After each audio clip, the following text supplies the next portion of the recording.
As a creator, you are always in a pinch when it comes to selecting your mobile editing machine. And especially before, you're either stuck getting a Mac or resorting to a gaming laptop which has the performance but severely suffers on the display department.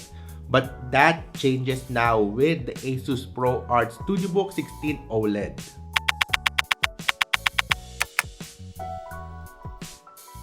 This is the ASUS ProArt Studiobook 16 OLED 2023 model, an NVIDIA Studio-powered laptop equipped with an Intel Core i9-13980HX CPU and NVIDIA GeForce RTX 4070 laptop GPU. And in addition, this laptop that I got has 32 gigs of DDR5 memory and a terabyte of Samsung Gen 4 SSD.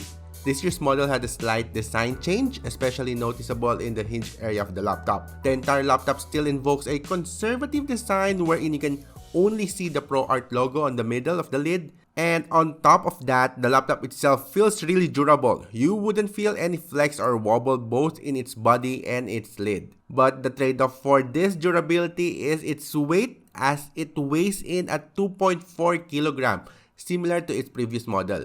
At the same time, this model is a bit thicker and bigger in terms of dimensions, but you should still be able to tuck it in most 15-inch laptop bags. Trackpad on this laptop is fantastic. Gone are the physical buttons from the last generation, and instead, ASUS went for haptic technology for its clicks. I was a little bit weirded out on this haptic feedback initially, but it got better as I use it more.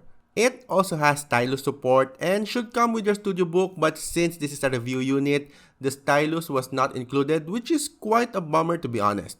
Keyboard on the other hand is not the best for this laptop as it feels a little bit mushy for my taste, but spacing should be good enough that I was able to easily adjust my typing after few uses. And by the way, both keyboard and trackpad are treated with ASUS antimicrobial technology, which is a nice afterthought, making your laptop extra hygienic to use. And with the design change of this laptop, this year's Studiobook 16 I/O placement is a little bit different from its previous iteration. Over at the left side, we have a single Gen 2 Type A port, an audio jack, and an SD Express 7 card reader. We also have another Type A on the other side together with its two Thunderbolt 4 port with display and power delivery support. At the rear, we have an HDMI 2.1, a 2.5 gig LAN, and its charger port. The physical knob known as ASUS Dial is also back that acts as a shortcut hot wheel that is integrated in multiple softwares including Adobe and Microsoft Office. And finally, it features Wi-Fi 6E and Bluetooth 5.3 for its wireless connectivity. I had a blast using this machine as this is equipped with a 3.2K OLED 120Hz display with a 16:10 aspect ratio.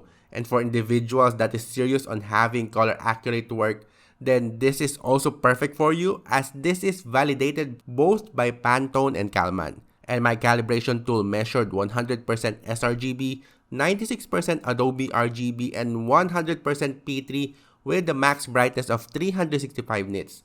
This is like cramming a ProArt monitor to this laptop, and regardless on what color space you work on, this laptop should be able to cover it. Oddly enough, I am getting a low brightness report given that this panel has a reported peak brightness of 600 nits. I would also like to add that the display is touch enabled, but then again, I was not able to utilize it that much without the included pen.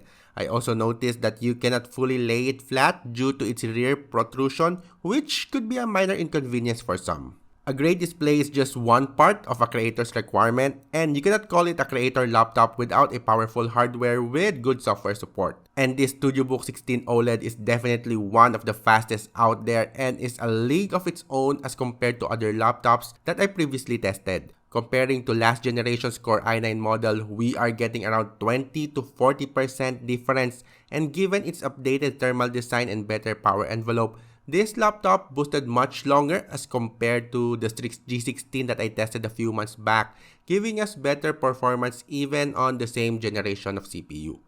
GPU power is no slouch either given that this is an NVIDIA Studio validated laptop. This year's Studiobook 16 features an NVIDIA GeForce RTX 4070 laptop GPU that features next-gen encoders and has the latest tensor cores for AI accelerated workflows. Battery life is decent on the StudioBook 16 OLED, and I was able to get almost 5 hours of YouTube playback, which is to be expected given how powerful this machine is. Fan noise on the other hand is relatively similar to other laptops, wherein I'm getting 53 decibels at full fan speed, 52 at performance mode, and 45 dBA on standard with a floor noise of 41 decibels. And personally, standard mode is a no-go as you're heavily gimping your performance, and I would suggest leaving it at performance mode instead. As someone who's really into tech, I would say that this laptop ticks all the check marks that I need if ever I go back and do events again such as Computex. But then again, this is just barely scratching the surface on what the StudioBook 16 OLED can actually do. Studio level display with fantastic performance is perfect for 3D artists, modelers, animators, architects, engineers, and even those who are in filmmaking and photography. But then again, this product is not cheap, and you should only consider this one if you are really serious with your profession. And I think that's it for today. What are your thoughts on creator-centric laptops? Comment it down below, and if you like this video, go hit that like and also do subscribe to my channel for more videos like this. Once again, this is Brain of Junkyard Summit. Thank you, and I'll see you in the next one.